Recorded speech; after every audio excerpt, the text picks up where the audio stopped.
Creators do this too late. They move too late. One of the most frustrating things as a content creator is figuring out and understanding taxes. What are some of the biggest tax mistakes you see creators making once they start making real money? If done right, there's nothing shady about tax strategy. The tax code is a menu. Most creators just don't know what's on it. What danger exists for creators when it comes to not setting this stuff up right and organizing things correctly? In today's episode of the Think Media Podcast, we're going to be covering the tax loophole that lets you pay yourself completely tax-free income from your business up to 14 days a year, and it's 100% IRS approved, why most creators are overpaying taxes, and how you can set up your business structure, your business entity, to immediately save you thousands of dollars.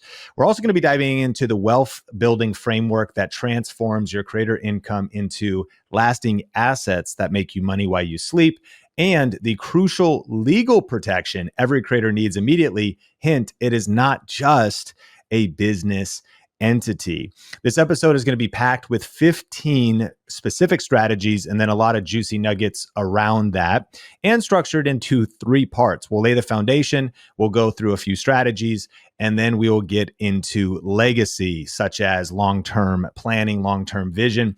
And so definitely stick around until the end. And if you're a newer creator, this is going to be valuable information that we wish we had when we started, but especially if you're already earning thousands, tens of thousands, 6 or 7 figures, this episode literally could change your financial life and put thousands and tens of thousands of dollars back in your pocket.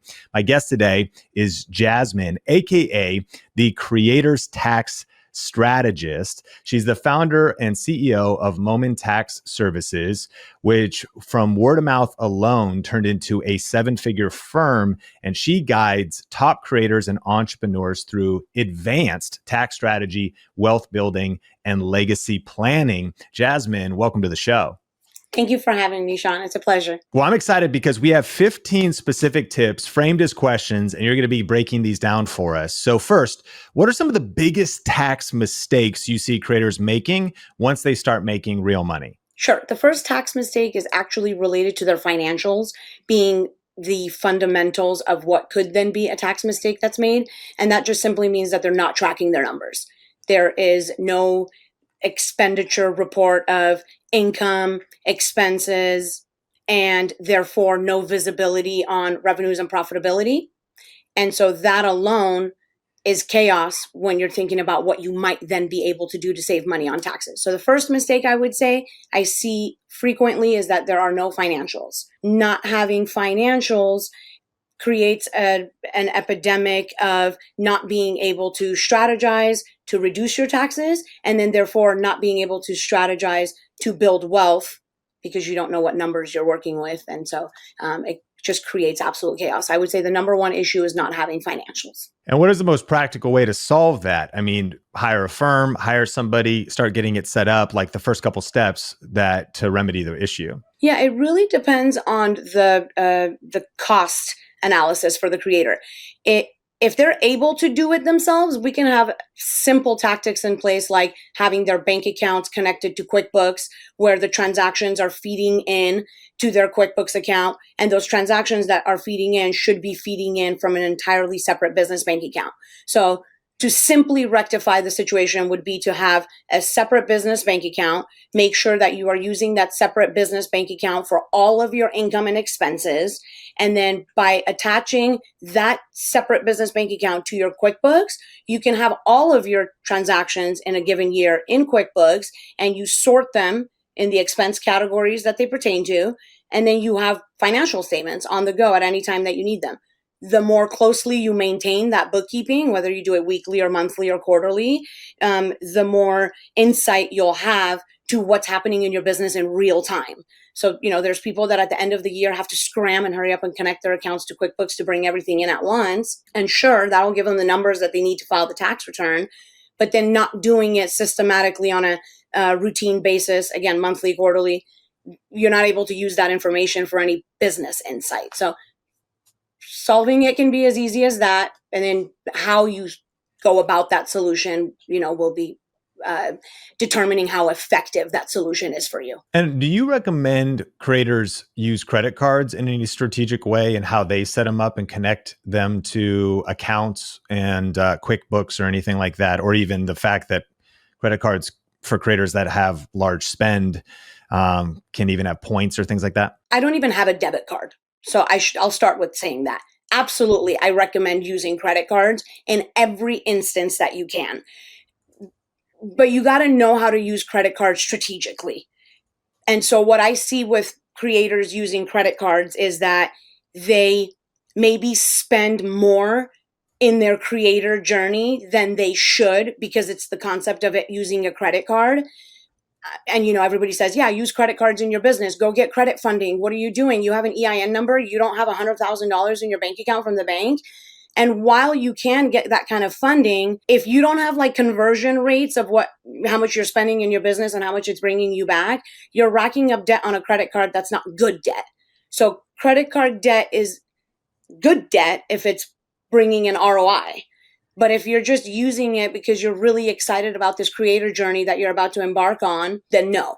But to my point here, yes, you always want to be putting every expense that you can on a credit card, and that's personal and business. Just separate it out, have a personal credit card and put everything you can on a personal credit card, and then have a business credit card and put everything you can on a business credit card. Best bet is to be able to pay off that statement balance every month so that you're not incurring interest, but rather gaining the benefits of having points and rewards and building your credit and things like that without the drawbacks of interest.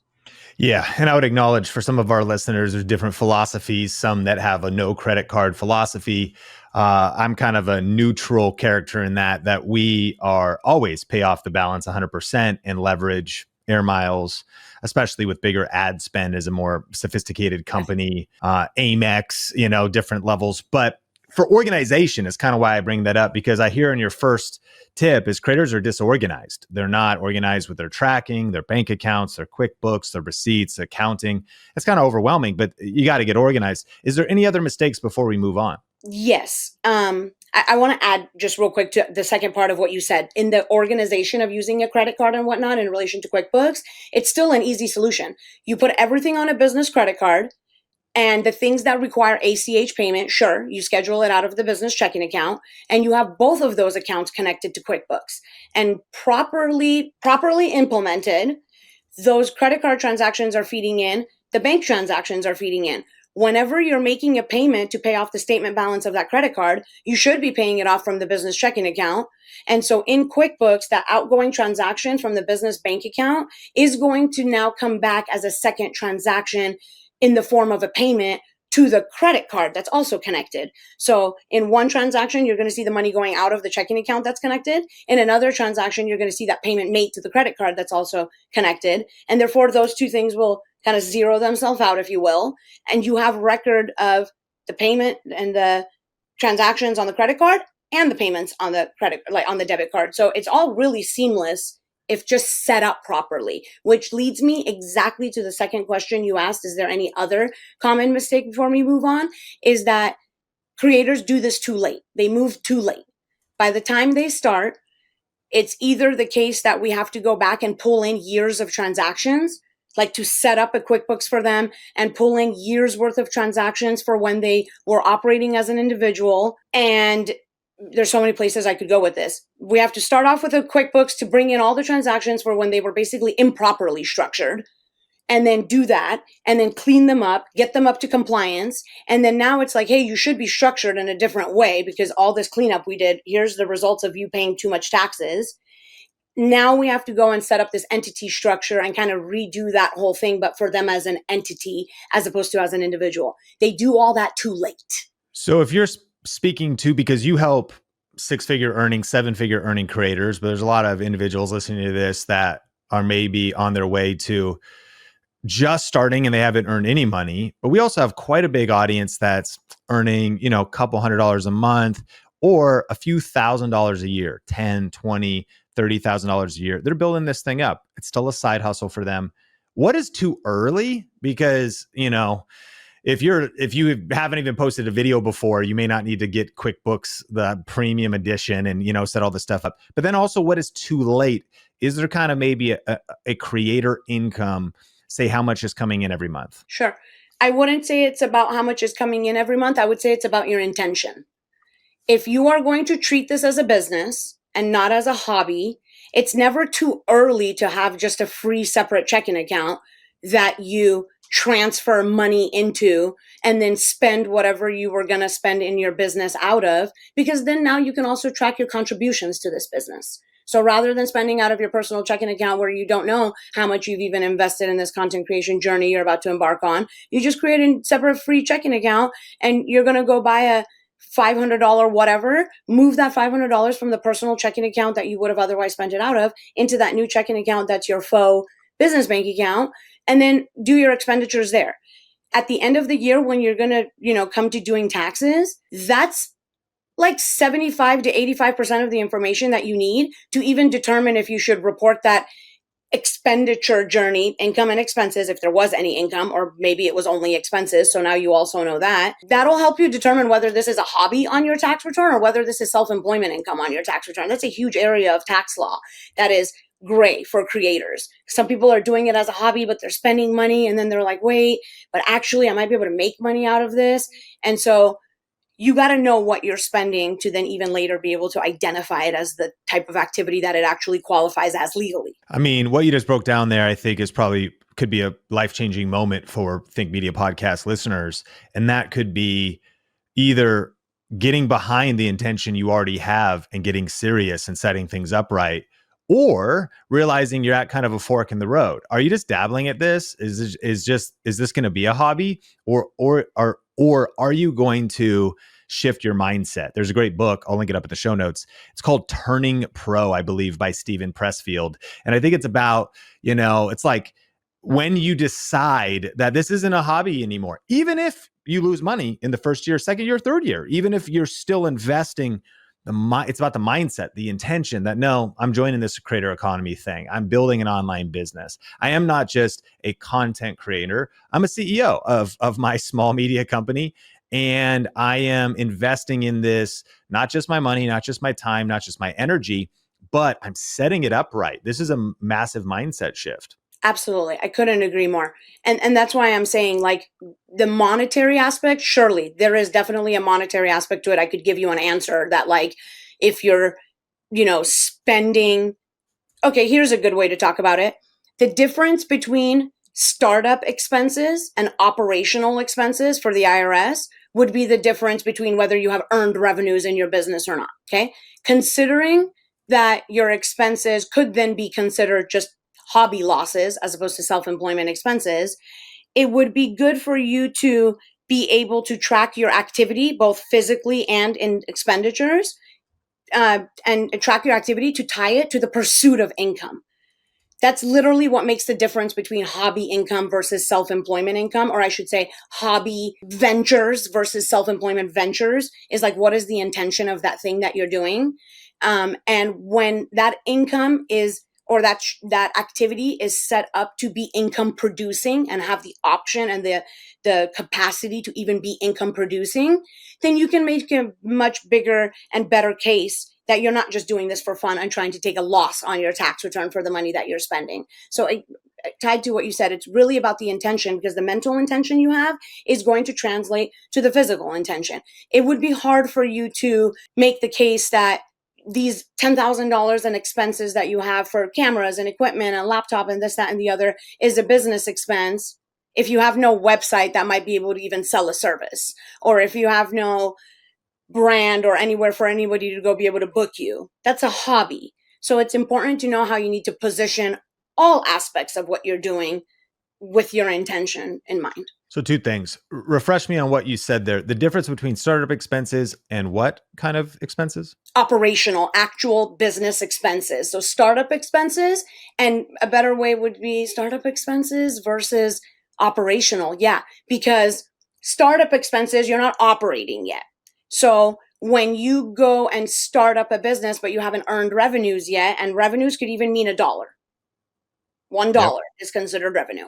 So when you go engage in activity and you have not earned your first dollar yet, your expenses are going to fall into what is called startup expenses. And defined in IRS definition, startup expenses, you can only deduct on that first year return up to $5,000 into two different categories. And everything else has to be amortized over 180 months, being 15 years. So if I go spend, and I should say those two categories, one of them is like legal consulting, formations, LLCs, and things like that. And then the second is certain areas of just other operational costs, more specific based on what is not considered a startup cost, I should say.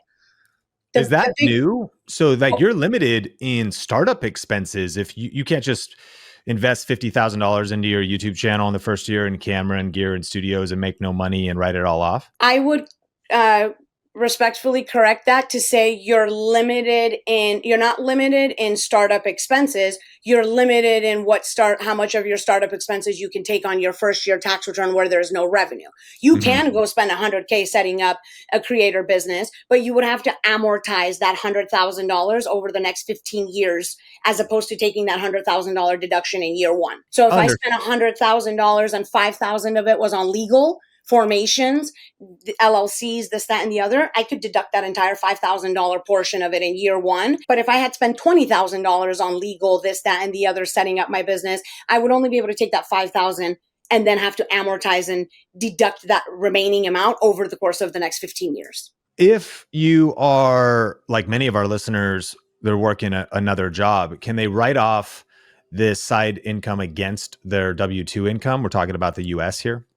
Absolutely. As long as you are the way that would be writing it off against the W-2 income is that you would be producing a loss on the Schedule C, being the self-employed tax return part of the tax return, right? And creating a loss on that self-employment return, the Schedule C, is what then would offset your W-2 income. So this is one of those episodes you're going to want to save for later, re-listen to, and take another sip of coffee, because obviously these terms are new for a lot of individuals. But this is the education we all need. And a lot of us don't have the grit and resilience to absorb. But I want to encourage you to have the perseverance, have the resilience to get through this. And I'm also curious, do you think there's a greater crackdown that's not only happening, but might happen in the future? It is interesting in the current administration. It would seem under President Trump that maybe in certain areas you kind of have kind of a crypto mindset, kind of an entrepreneur mindset, kind of a Elon Musk, Doge, / regulation mindset on the one hand. But then I also wonder, I've heard that, the FTC is cracking down a little bit more on this space of the influencer space because they're all just catching up to it. So what would you say the level of scrutiny you think this is under? Obviously, our ethic here is to do everything ethically. But as we get through the tips, we're also thinking about, how can we ethically take advantage of tax codes that are legit and really understand them? So I guess the question is, do you think there's a crackdown? Do you think this is going to increase? Do you think there's danger? What danger exists for creators when it comes to not setting this stuff up right and organizing things correctly? Every day you want to start your YouTube channel is another day of missed opportunities and untapped potential. Here's the truth. YouTube reaches more 18 to 49-year-olds than all the cable networks combined. The opportunity is massive, and the Think Media team and I want to help you seize it. I'm excited to announce our YouTube 1K Challenge, a free 5-day event that will give you the exact blueprint to start and grow your YouTube channel in 2025. Whether you're an entrepreneur, business owner, or somebody ready to grow their personal brand, this challenge is your roadmap to success. To register, just go to tube1kchallenge.com. We're going to be doing one training session a day for 5 days, and you're going to learn how to get your first 1,000 subscribers and start earning real income. Insider strategies that make viewers want to click on your videos and keep watching. Multiple different ways to earn money from your YouTube channel, even if you have a small audience, and how to build an authentic personal brand that truly connects with people. But it gets even better. We are giving away prizes every single day of the challenge. You could win professional microphones, lighting kits, and premium content creation software. And during this challenge, you're getting access to the exact training that we offer in our $4,000 coaching program, but you're getting it completely for free. And you can start with just your smartphone. So if you're ready to turn 2025 into your YouTube breakthrough year, go to tube1kchallenge.com to register. That's tube1kchallenge.com, or click the link in the show notes or YouTube description to register for our upcoming challenge. If done right, there's nothing shady about tax strategy. So the tax code is a menu, and most creators just don't know what's on it. So you can absolutely achieve tax-free income, zero tax liability on your tax return, however we want to consider that, without having any shady business involved. You just have to be knowledgeable of what's on the menu and how you should be in compliance to take advantage of what's on the menu, right? So whether Trump is president or someone else is president, sure, the tax law might change. So the strategies that are available to us to deploy and what the results of those strategies might be will change for the better or worse. But nevertheless, the strategy, if done right, should be a section code pulled from tax law. And so now the challenge becomes, do you know what you need to do? And do you know what you don't know, so you can go seek what you don't know to be able to do the thing that you need to do? Now, this is a niche question to this exact moment, because I saw this article. The IRS braces for a $500 billion drop in revenue as taxpayers are skipping filings in wake of the Doge cuts at the agency. So people are wagering that auditors will not examine their accounts and because of what's happening in the IRS. I'm just curious of your take on this article. And apparently, people are like, maybe Elon's and Trump are going to completely eliminate the IRS. Probably not a smart move to bank on some theoretical thing, kind of like, will your college loans be repaid and you just stop paying them? But I'm just curious your take on this headline. Sure. I definitely advise everyone to file their taxes. The IRS is not going away. That's that. Now, I do always advise putting your tax return, especially for my S corporation advisory clients, entrepreneurs and creators. I always advise putting those tax returns on an extension, because based on historical IRS audit data, S corporation tax returns on an extension are about 1,500% less likely to be audited. And so, I wouldn't say don't file your taxes. You can take some time to file your taxes to reduce your audit risks and things like that. But regardless of how many agents are going to be overseeing compliance and filings in the IRS or not, the entire filing compliance regulation is not going to go away. So there might be less audits. I definitely know that there will be less audits, but I don't think that there is going to be just complete less oversight. So I would definitely still suggest have a tax plan, have a tax strategy. You don't really have to be worried about whether they have more people watching or less people watching, because you know what you're doing based on strategy and real numbers, not guesstimated numbers. So that's how I approach it with my clients. I don't care. I shouldn't say I don't care. I don't mind about someone getting audited, because we're just doing things right in the first place. Does anybody want to deal with an audit? No, it's a headache. You have to go back and forth. They're slow to respond. IRS agents suck. There's so many negative things about the situation, but it wouldn't be a end all be all life deal breaker if it happened, if you're just doing things right the way you should be doing them, regardless of who's president, regardless of what funding they do or don't have. So we've covered a lot already. We're on number 1 of 15. And so I think we might have a multi-part episode here. And I know for listeners too, I know they want all this information. So I want to give them actually an early heads up that if you're a little bit overwhelmed, but you just want to know what to do next, Jasmine has the ultimate tax and accounting course for content creators and entrepreneurs. We'll just make sure that that's linked up in the show notes so you can have all the information in one place. And she's also hooked up the Think Media podcast listeners with a promo code. So if you use Think Media 25, you can get a discount if you just want to research that. Ultimately, it'll show you how to save money and it'll put money back in your pocket. One of the juicy tips you just mentioned, I'm curious about that percentage you said again, is S Corps that file for extensions are how much percent less likely to be audited? Roughly 1,500% less likely to be audited. I do want to elaborate here about how you should go on an extension, though. Yeah. Okay.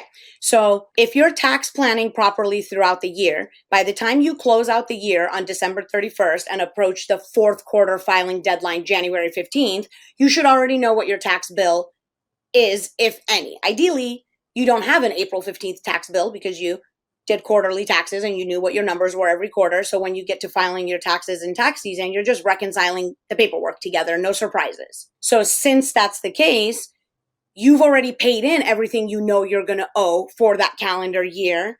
You would incur no penalties or interest by putting your taxes on an extension, because an extension of filing an extension is an extension of time to file.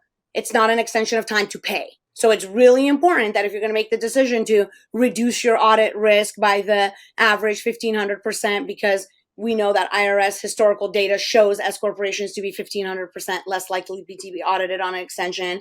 You don't want to do that and gain a hypothetical gain at the expense of penalties and interest because you put it on a extension but didn't know how much you owe.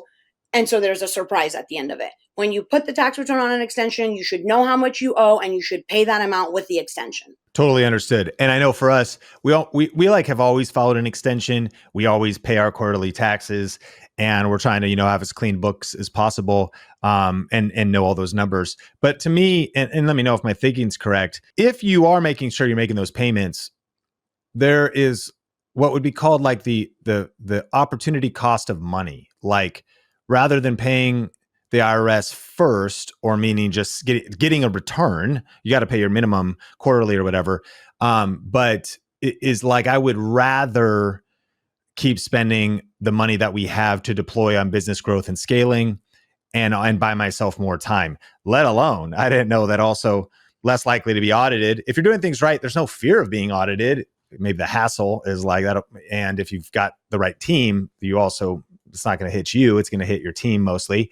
But am I thinking correctly? Like, that's one nice thing is sometimes the mindset of the W-2 worker is like, oh, cool, I made money on my taxes when they get a return, as opposed to like, no, you didn't. You overpaid, and they're giving you your money back. If you would have had that money in hand, it could have been invested. It could have been earning you interest. It could have been deployed upon scaling. Am I thinking correctly? 100%. Absolutely. The strategic part about that is that the IRS feels the exact same way you and I do.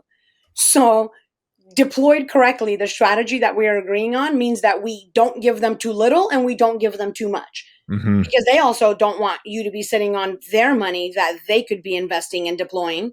So it's important that your quarterly taxes are paid by taking into consideration your financials and your tax plan.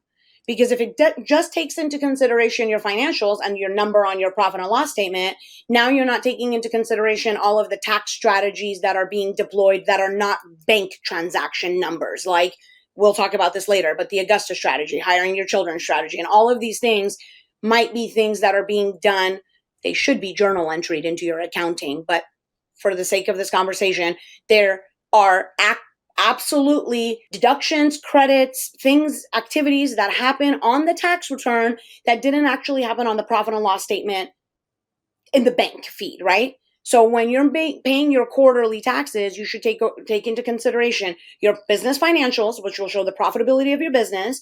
And then alongside that, your physical tax plan that has 1, 2, 3, 4, 5, 6 strategies you're deploying. So those two things in conjunction with each other will tell you exactly by the dollar amount how much taxes you owe for that quarter for the amount of money that you made.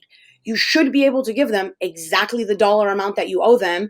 And I always say to clients, if I do my job right for you, when we get to the end of the year, when we're filing your tax return, you should be breaking even.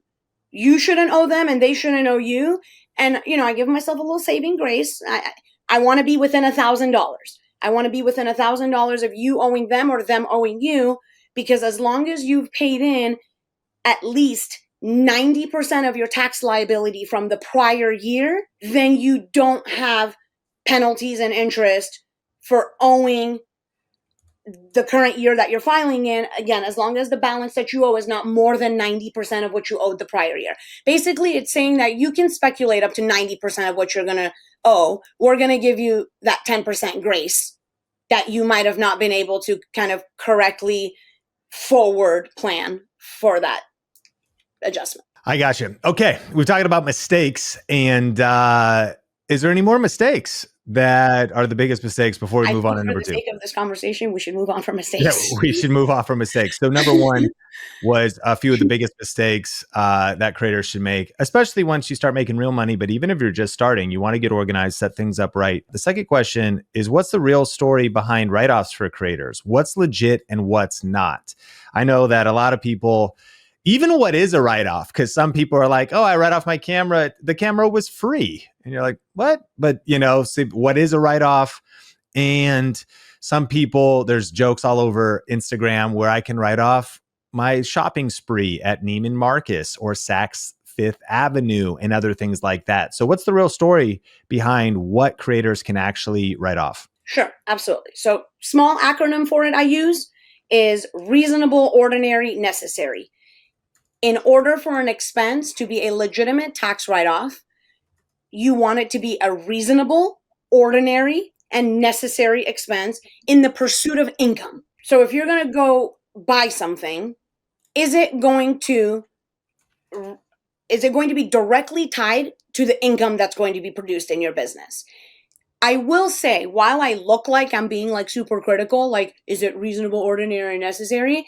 Most creators leave way too much money on the table by being a little too safe in this area.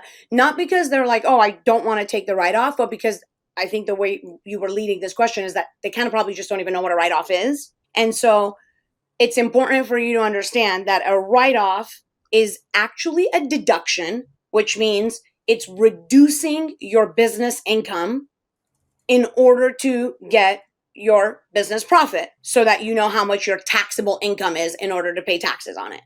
So a write-off is an expense you incur in your business that should be an expense geared towards earning revenues in your business. And the way you determine what is a write-off is thinking about whether it's reasonable, ordinary, necessary to the pursuit of income in your business. I can elaborate where you want me to on that because I know that's like broad. I want to use examples for listeners of actually how much money this puts back in your pocket. What are the maybe current rough here in the US tax income brackets? I know at the high end, I believe it's 37% if you're maxed out. And then there could be other taxes you're paying if you live in California or wherever you live. But the way I understand it is that if I purchase a camera with my after-tax dollars, well, I've already lost 50 cents on a dollar. So I had to work hard. I made a whole dollar. I only have 50 cents left over. Then I got to go buy stuff. And so my spendable income has been reduced in that case. Now, if it's pre-tax dollars and I've got a whole dollar and I go buy $1,000 camera for my company, and then I also think of the fact I'm going to save 37% because Think Media is doing well. We get taxed the highest percent. And I know those numbers change at times. So I sort of think that kind of like having a 37 cents, discount. Am I thinking correctly? Absolutely. And I think what is really helpful to understand what you just beautifully explained is that there is a difference between marginal tax rates and your effective tax rate. So I'm going to position that and then I'm going to elaborate, which is that, as you said, the difference between spending money on something with before tax money and after tax money comes down to how much money you're left with to work with. Like, did you pay taxes? As you said, are you working with a whole dollar or are you working with 50 cents? So that's absolutely the number one most important part of it, which is why it's important to be strategic with your write-offs. And like almost anything can be a write-off. And while there are lists of, the top 10, 20, 15, how many ever number of common write-offs for a certain industry, anything could actually be a write-off for a different person in a different industry, right? I have, for example, this is just a wild one throwing out there. There was a Supreme Court ruling on this. and it pertains to one of the three niches of creators that I work with most closely. I shared with you were adult media content creators. There is court case precedent that allows plastic surgery in certain areas to be a legitimate tax write-off. And so, like, would it make sense for an accountant to try to write off that? Probably not. But Supreme Court ruling has verified and set precedent that someone in the adult entertainment industry could. I use that as an example to say literally anything could be a write-off depending on who we're talking about, what the pursuit to income is, which is why reasonable, ordinary, and necessary needs to be tied to your pursuit of income. Reasonable, ordinary, necessary to what you're doing in your business. So going back to the marginal effective tax rate thing we were talking about, when you spend your money and you are now working with your taxable income, most people will go look at the tax brackets and say, oh, I made X amount of dollars, I'm single, or I'm married. Okay, I fall into this category. I pay 24% taxes. I'm in the 24% tax bracket, so I pay 24% taxes. The US tax system is a progressive tax system, which means that you only pay taxes on the specific dollars that fall into that specific tax bracket. So the first $0 to $10,000 in taxable income is taxed at 10%. 10,001 to X is taxed at next percent, right? Once you average those numbers together from those different brackets, you achieve what's considered your effective tax rate, which is essentially the average dollar amount of tax that you paid. The total tax amount that you paid across your total taxable income gives you that effective tax rate, which is much more indicative of how much tax you actually pay than just looking at a bracket and kind of knowing that you fall into that marginal bracket. I got it. So that's it's a range then. So would it be everything 37%? It'd be, and some years, we net income was much higher. We're an S corp, so it's a pass through entity. And other years it's lower. And if it's like a few $100,000, well, only the top of that would be being hit by the 37% and thus it becomes an effective tax rate. Again, I want to encourage listeners. I want to say, I mean, you're the expert. I've personally been studying this stuff for 15 years to even be able to have this conversation, like a little here, a little there. The diligence and persistence to stay in this, I think is key, because eventually you start learning the terms, and your financial education is a big deal for not just how much money you make, but how much money you keep. I would love to hear, is there, clothes is a big one. Creators say, well, I gotta buy clothes for filming, but there's people with viral Instagram clips like, no, you can't write off your clothes, or just because you have a private jet. I want to say it was Chris Crone, a real estate agent. And I saw a CPA reacting to his video of like, yeah, I got on my jet, I filmed a couple YouTube videos. And she's like, no, you can't. Like, so break that down. Let's talk about some case studies here. Right. If it sounds too good to be true, it's usually true. So Okay. I'll start with that. Yeah. There are definitely tax gurus out there that really stretch what is considered reasonable, ordinary, and necessary to the pursuit of income. And so to answer that question, I mean, we don't really have to think too hard. There is absolutely IRS court case precedent on it that simply says if you want clothing to be a tax write-off, it needs to be branded with your logo, and then it's a write-off. So there's really no gray area in it. So I'm not sure, every time I see a clip about like, yes, you can, and no, you can't, yes, you can, and no, you can, and there's fight going back and forth about it. So much of these fights, because they quite literally are like people online debating whether it should or shouldn't be, they can be settled if you just refer back to IRS court case precedent, which seems like the tax guru influencer community is much more favorable of sharing their own understanding of tax law and coining it as what's the next real thing that people didn't know about, maybe because of how good they are in personality of like being able to share that information. But it just goes back to IRS case law and precedent. So if you're unsure about something, you can literally go research case law and you'll know which way you land on the spectrum. And clothing is one of the easiest ones. It just has to be branded. How about a haircut if I've got a filming day or a blowout? I safely would say it's not. My position is that it's not. And although I don't know the court case precedent on it now, I'm sure that I could pull one up that I've read in passing that affirms that for me. because I'm otherwise an aggressive person when it comes to, or aggressive tax advisor and strategist when it comes to write-offs and strategies and things like that. So I So what like, are you aggressive in? What areas then? in what areas? In that you should strategize. Literally where I was going to go with it is to say that you should strategize how a certain thing is going to be a write-off before it happens, and as best as possible tie it into that activity that is a reasonable and ordinary necessary expense or activity to the pursuit of income, as opposed to it just being this willy-nilly thing that happened as a isolated expenditure, and then you're like, oh, let me think about that, that could possibly be a business write-off, right? So I'm aggressive in that because I have an advisory approach to taxes and accounting, which is a proactive approach, not a reactive approach, I would just say we need to talk. And I do this in the consultory discovery advising sessions, which is structure your habits and events and comes and goes and everything that you can in such a way that it could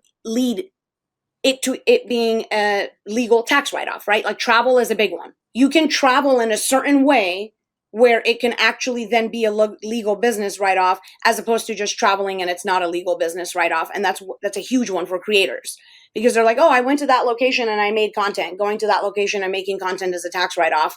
My travel, my hotel, my this, that, and the other. And it's like, no, it's not. It's not going to be a write-off just because you got up and went somewhere and recorded content. There should be reasonable, ordinary, and necessary, circumstances that require you to be in that location to record that content. So what I'm saying could definitely be gray areas in it, right? Because for a travel blogger, they're traveling around, and so yes, their travel is going to be, That's but their you should actual strategically niche. set That up. is actually what they do, as opposed to somebody that just wants to take a trip and they film somewhere, Right. as opposed to somebody who goes and meets with a strategic collab, thus they have to be there. Right.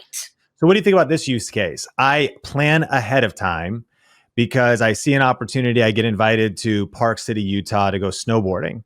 Now, as a tech YouTuber, I'm like, okay, well, I have various action cameras I need to test at certain times. And it's ordinary. It's one thing to test it in my yard, no snow, but it's ordinary and necessary to go put it into an environment where it's actually cold, it's actually getting wet, it's actually getting used, it's actually going to get tested. And thus, I go on a couple-day trip with my friend Nick, and as somebody that can be an actor and film in the video, and we got to eat food, and we mark the meals off as 50% for meals. So yes, it is it was a trip that was going to be fun, but I started thinking, wait a minute, this actually could be strategically, essentially repositioned to be travel for the business, to test the camera. I also have then the final footage, which shows this all happened should one day I need to actually prove that it was ordinary and necessary as a tech YouTuber. And it might be a hard stretch if you're a makeup guru, if you're like, you don't really need to be in Park City to do makeup videos, but I do need to be in the snow to test an action camera. What do you think about my logic there? I want to offer you a job as one of the auditors in my office that would be talking to IRS agents when we have to make a case for an expense. Because you nailed every single part of what I would want to hear as an auditor of what would make that expense strategically positioned as a business expense as opposed to an ordinary expense. You started with your sentence by saying that you had the intention of going and doing business, which that's one of the biggest areas that's actually audited for travel expenses, is the intention and whether that intention was documented. So I've represented in an audit case where a travel software engineer literally used to travel the world and build softwares for big Fortune 500 companies, and he couldn't clear some of his travel in an audit, not because the auditor didn't believe him that he traveled to that country, but because he literally just didn't have the right documentation to set the intention of where he was going, who he was meeting, what he was doing when he was there. He didn't have a calendar system to document what day he did what, from what hour to what hour. And the beautiful thing about what you just explained and being able to test and being able to do this, you ended it with saying you are going to have that documented. So you can go back to it if you needed to reference it. And that's a big thing, is having the documentation, again, of your intention before you went, and then being able to tie that back to how it matters. As you said, you're a tech person, so you're testing out 1, 2, 3. And two things about this. One, the IRS is okay with you having fun on a work day. So it's okay that you're going to be skiing. And then two, the average work day number of hours for the IRS is like 4 to 6. And so you don't have to think like, oh, if I travel somewhere for work and I want to legally, ethically, with my morals and values in place, transition this into somehow being positioned as a business travel expense.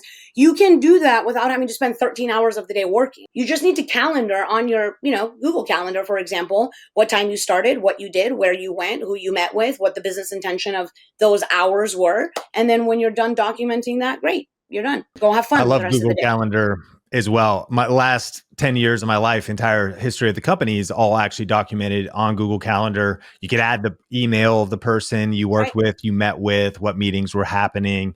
And so I lose scraps of paper and notes in my phone, but Google Calendar becomes this like historic. And all of this, I mean, you're probably overwhelmed by this point in the conversation, but it's all learnable. It becomes systems, routines. We don't rise to the level of our goals. We fall to the level of our systems. These are like systems, habits, routines that just position you really well. I am curious, like, and obviously you're not an IRS agent, so you're just making a speculation or opinion. But if there's court case precedent that an adult media creator could do plastic surgery in some instances, could there be court case or could there be precedent if you're on camera for a living and you wanted to get work done on your face as a content creator? It clearly affects, I mean, you talking on camera, but is that something that you think is isolated to the adult media industry in this case? Or if we just play out this, thinking through this a little bit longer? I don't think it's isolated to the adult media industry at all. I think if we think through it longer and have strategy in place to consider setting the intention of the expense, the validity of the use of the expense, and therefore the return on investment of the expense, I think it's a valid point for any industry. I think what would be important to be able to track, and which is what was done in the court case precedent that was set in the adult media entertainment industry, is that that person who appealed the court case was able to show the difference of how much money she made before and after that surgery. Mm-hmm. And so it literally tied it to reasonable, ordinary, necessary in the pursuit of income. And so if you can show the difference between what you made and before, I would be willing to represent that. So yes, while I'm not an IRS agent on the internal side of the IRS, I am an IRS enrolled agent for the people, meaning I represent the client before the IRS as opposed to being the IRS auditing the client. Yep. Okay. A little bit deeper on this one's fascinating to me. She has talked publicly about this, but Layla Hermosi openly discussed getting plastic surgery, specifically a nose job. And she also mentions getting a brow lift. You'd have to be totally speculating, but do you think she wrote it off? I think she has enough lawyers to try to. She does have lawyers, tax organization. She also has enough money that she might not be too worried about whether or not she's going to write that off. I'm just curious from your perspective, again, as a case study that she has publicly shared on YouTube and whatnot. Sure. I'm going to have a controversial take I'm going to share with you, which is that I mentioned earlier that I am more aggressive than not in taking deductions and this, that, and the other. And, this might catch some scrutiny, but I'm going to go with it. The worst case scenario of taking a deduction that you shouldn't take is the IRS reversing it, as long as we're not talking about criminal actions here. As long as we're talking about something being subjective in nature, and the audit and therefore the reversal of a deduction would be as a result of perception, as a result of, 1, 2, 3 being about the expense valid or not. Again, I can't stress enough, it's not a criminal intention. The worst of it is going to be that the deduction is going to be reversed. And sure, there'll be some interest on the money being due then on the day that it should have been due as part of that year's tax return. So if you're getting audited 3 years later and they're reversing a transaction, sure, that transaction is now going to have interest attached to it. But again, the reason why I said this might have some controversy around it or whatnot is that, first of all, if everything else is done right and you're doing things correctly and staying under the radar, if there is one, there's no reason why you should be getting audited in the first place. And simply having expenses on your tax return isn't going to audit you unless the expenses you have on your tax return don't make sense based on the profitability of what the IRS knows that industry typically reports, which is the NAICS code, right? So for every type of business tax return that is submitted, there is an NAICS code. And so one of the ways the IRS determines who they are going to audit is based on red flags of those, let's say, ratios not lining up on someone's tax return for what would be the normal of a tax return submitted for that industry. So I'm saying this all to kind of bring it back to the thought that, like, if you are comfortable representing an expense and you feel good that the result of it might be that, hey, they're the ultimate decision maker and they might say no, but you know that taking into consideration the audit rate being very low, especially if you're doing things right, and the fact that there's a good chance that that expense is a legitimate write-off, but it's in gray area and it might need to be defended, then go for it. Take it. I would take it. I would say that I would be comfortable representing someone if those two contingencies were there about an expense. I just know that there's going to be 10% of people that are offended in the comments if they made it this far. But I think what you just said, it's just so brilliant. What I hear you saying is, okay, number one, you are trying to do everything ethically. There's no criminal intention. Number two, you are comfortable arguing the expense and you work with a professional like yourself. You've done your research. But number three, even if you're like, no, I really do think about it. I actually think it's going to raise my revenue and my reach if I write off my nose job. And to your point, you may never get audited. The reason somebody might get offended is they're like, well, you're manipulating the rules. Well, no, you're not. You're like, no, this is how I would argue for it. I've really thought this through. I've talked to a CPA. I've worked and you never get audited. There's never an issue. But if you do, you're saying the worst case scenario is it gets reversed. You don't even get a fine. You do pay interest. And if it was 3 years ago and I don't know how much a nose job is, but $10,000, $20,000 or who knows, it could be some significant money, but you're like, look, you just kind of put it out there. And even a fine, I know I've talked to some very high level entrepreneurs where it's not about criminal intention. It's not about, they're just so busy too. They've got their CPAs doing the best. They're doing their best. And they're like, fine, there's a few things they found. There's some other things they found. In some cases, it's in their favor when they get audited. They get money back. Yeah. And I've seen that. And so I hope listeners are hearing that, it's the tax code is not about your feelings or just like I feel, but if you've done your due diligence and you're comfortable with arguing for expense, to me, I'm now understanding that's what you kind of mean by aggressive. You're like, I've really thought this through. I've thought about my industry. I've thought about how it affects the income I'm making. It makes sense that if something like that, if you're a model, then like quite literally your income could be directed to things. Whereas, if you're a dude who just felt like doing something, it might not change your income at all. And it really depends. And so you're just actually thinking through this. And the key is you're understanding the tax code. Am I understanding what you're saying correctly? Yes, I was saying, yes, you're 100% absolutely correct on that. You got it right. And I want to add to say that every court case precedent that has been set or everything that is law has become law either because it was that to begin with or because a different law was appealed and therefore this was made. So like something now becoming allowed is because somebody challenged it. So they got audited, they did it, they got audited, they challenged it, they appealed the audit, they won, it became case precedent. So to your point, when you started this beautiful explanation that was 100% clear in what I was sharing, you started it off by saying, we're going to catch some scrutiny around this because people are going to say, oh, you're kind of manipulating it. Well, it's not manipulating it. It's being creative. And then when your creativity turns into something that may or may not be debated, if you feel comfortable joining that debate and potentially winning that debate, well, then I guess it wasn't manipulation. It actually became tax law. Yeah, totally understood. Well, here's what we're going to do. There's going to be a part 2 of this episode. We got through 2 points. And so I want to encourage, it's so fun though. This is, I don't know if if anybody made it this far, they're clearly having a good time as well. And if you're actually watching the YouTube version of this episode, I would love to hear your questions because that's where you're able to comment. Definitely like and share if you've gotten value out of this as well.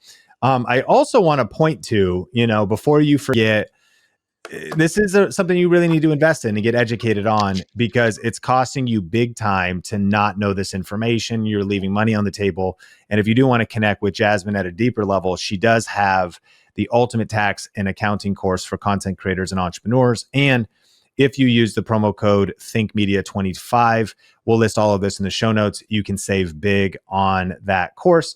So check that out. She also has a book coming up, co-written with Kevin Harrington. Awesome. You're holding it right there. Building Wealth and Building Legacy, The Entrepreneur's Guide. It's on pre-order, depending on when you're listening to this.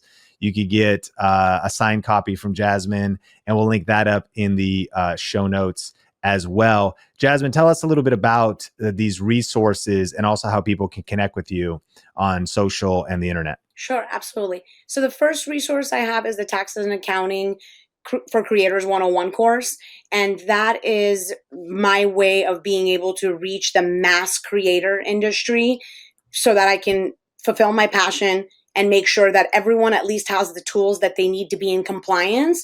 And then even beyond compliance, have some strategy involved. So although it's a 101 course and it's a beginner's course, it is jam-packed with value to make sure that you are definitely at least in compliance and have information on write-offs, structures, quarterly taxes, LLCs, and just like the base model of taxation in the United States in the first place.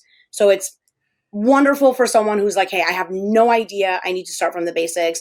And again, that's an entry-level product that I have put together because I just really want to ensure that the creator economy as a whole has access to this information, not just the ones that are high earner and then therefore qualified for tax planning and advisory. So that's the first resource. The second resource is, the book that I just wrote with Kevin Harrington from Shark Tank. And this, I co-authored it. So my inclusion in here really speaks about the importance of not just tax compliance, but how the difference of tax compliance is, but rather how vast the difference is between tax compliance versus tax planning in being able to build wealth and build legacy. So I talk about some good tax strategies in here. I talk about my journey and being an immigrant to the United States and learning English as a second language at 7 years old. And so that's a good item.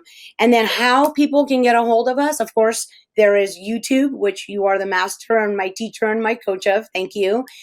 They can definitely connect with us on YouTube with the Moment Tax Services page, and also on Instagram, The Creator's Tax Strategist, which is where I live. Yes, genius. So in recap, we talked about some of the biggest mistakes. We talked about the real story behind write-offs, and we hit number 3 too. What are some ways creators can lower their taxable income without doing anything sketchy?